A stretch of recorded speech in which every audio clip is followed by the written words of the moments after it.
All right, so we're yet again nearing the end of the list. We're down to the final like four or three, I believe. I think it's four, to be honest. But this is a remake of a remake of another remake of more remakes and even more remakes after that. So this is the MP5 Mark III Master Edition Swordfish Complete Version 1. Basically, all that has changed from the other swordfish that I have produced is the iron sights, because the original one didn't have iron sights, I believe. I went ahead and changed up a front little portion of the front up here to make it look better. And I changed the entire lower receiver to be much more accurate to the real-life MP5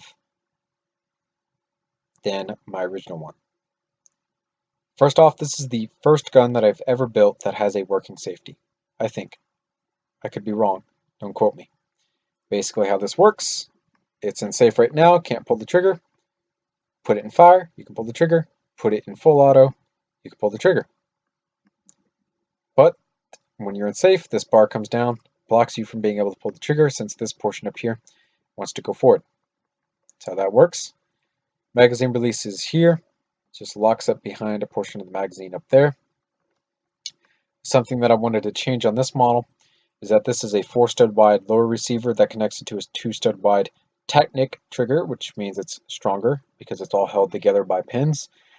And it connects to a 5-stud wide magazine well so that you can have a 3-stud wide magazine, which is curved very nicely, which connects to a 6-stud wide base up top. On top of that, I also wanted a 3-stud wide grip that tapered downward, because the real-life MP5, it's fatter at the bottom than it is at the top. So it's a 3-stud wide grip with the curves on the back and the front with a taper from wide to thin going up. That's the main difference between the overall newer MP5 models that I have than the older one. So just wanted to make this own video on the swordfish because I actually really like how this turned out over the older ones. Also changed up how the charging handle works, so it uses this piece now with these pieces. Makes it look really good. Iron sights like so, and then this rear drum here is actually tire pieces so that it's 3 studs wide and not 4 studs wide, which I think looks a lot better. The pieces that I want to come out in LVD have not yet come out. The pieces that I want are basically these pieces, except this edge is rounded. That'd be a really nice piece to have. It's like taking that piece that I just showed you and combining it with this piece. That's the piece that I wanted to go in through here to kind of close off the top of this, but those have not been released in LVD yet. Those are fairly new pieces, so gonna have to wait before that comes out.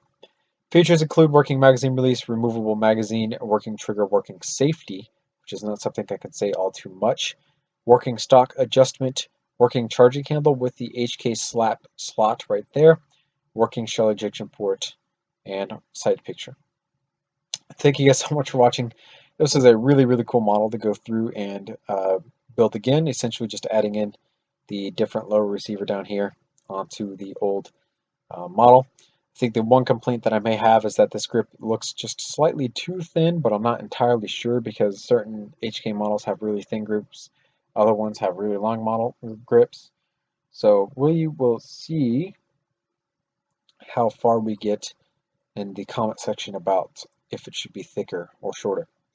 If you guys want to help me out, check out my website at bluejaythemeister.weebly.com, comment, rate, or subscribe here, or follow me on Instagram, Twitter, and Facebook. See you guys later in another YouTube video. Goodbye.